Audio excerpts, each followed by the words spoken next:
Hello, hi guys.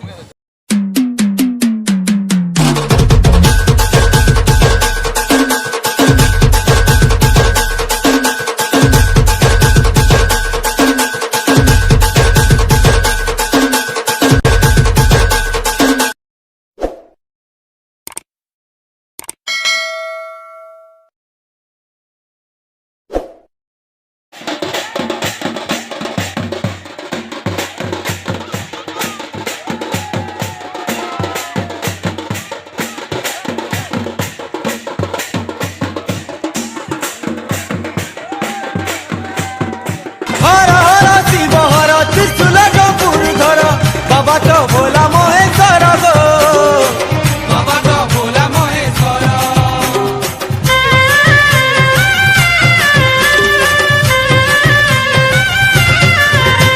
ए सत्य शिव से सुंदर कोपे बर तपे बर चटानु